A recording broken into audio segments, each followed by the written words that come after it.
Sa Re Ga Ma Pa little champ season 5ல இந்த ஒரு வாரம் ரொம்ப ரொம்ப சூப்பரான ஒரு விஷயம் நடந்திருக்கு. இது யாருமே எதிர்பார்க்கவே இல்ல அப்படின்னு தான் சொல்லணும். அதுதான் ஸ்ரீனிவாஸ் அவர்கள் கண்ணீர் விட்டிருக்கிறது. அண்ட் இந்த ஒரு சீசன்ல மட்டும் பார்த்தீங்கன்னா, நெறைய பேர் வந்து அழுதுருந்தாங்க. குறிப்பா சொல்லணும் அப்படின்னா, ஸ்வேதா மோகன் அவர்கள் அழுதுருந்தாங்க. சைந்தவி அவர்கள் அழுதுருந்தாங்க.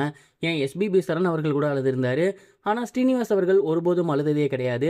அவரே இந்த சீசன்ல ரொம்ப ரொம்ப எமோஷனல் ஆகி கண்ணீர் விட்டு அழுதுருக்காரு. அதுவும் அபிஷேகாவோட பெர்ஃபார்மன்ஸ்ல அழுதுருக்காரு அப்படிங்கிறது தெரிய வந்திருக்கு.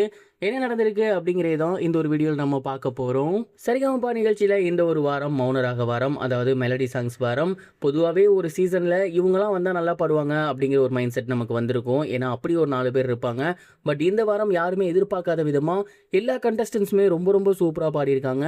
அதையும் அபிஷேகா அவர்கள்லாம் ரொம்ப ரொம்ப சூப்பராக பாடி எல்லாரையுமே வியப்பில் ஆழ்த்தியிருக்காங்க அப்படின்னு தான் சொல்லணும். அபிஷேகா பாடிட்டு இருக்கும் போதெல்லாம் ஸ்ரீனிவாஸ் அவர்கள் ரொம்ப எமோஷனல் ஆகி அழுக ஆரம்பிச்சிட்டாரு. அவர் எந்த அளவுக்கு அந்த இசையை ரசிச்சிருக்காரு அப்படின்னா, அவ்வளோ ஆத்மார்த்தமாக அந்த இசையை ரசித்து அழுக ஸ்டார்ட் பண்ணியிருக்காரு. அண்ட் அபிஷேகா பாடி முடிச்சதுக்கப்புறம் எல்லாருமே ஃபஸ்ட்டு கேட்டது ஸ்ரீனிவாஸ் அவர்களை தான். இதுவரைக்கும் இந்த சீசனில் ஸ்வேதா மோகன், சைந்தவி, ஏன் எஸ்பிபி சார் கூட அழுதுருக்காரு. பட் நீங்கள் அழுது நாங்கள் பார்த்ததே இல்லை.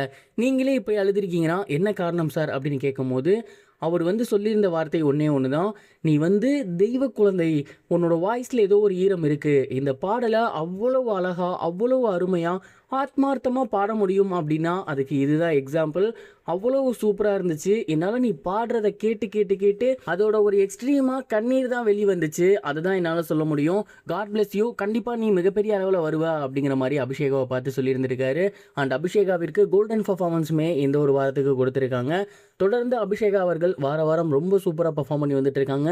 அதோட ஒரு வெளிப்பாடாக இந்த ஒரு வாரமும் கோல்டன் பர்ஃபார்மன்ஸ் வாங்கியிருக்காங்க. இதே மாதிரி தொடர்ந்து வாங்குறாங்களா, இந்த சீசனில் நீடிக்கிறாங்களா அப்படின்னு பொறுத்திருந்து பார்க்கலாம். இது ஒரு புறம் இருக்க, பிரதீப் ரங்கநாதன் அவர்களோட அடுத்த படமான எல்ஐகே படமும் கண்டிப்பாக 100 crores அடிக்கும் அப்படிங்கிற மாதிரி டிஸ்ட்ரிபியூட்டர் சொல்லியிருக்குது. இப்போ சோசியல் மீடியாவில் ரொம்பவே வைரலாக போய்கிட்டு இருக்கு.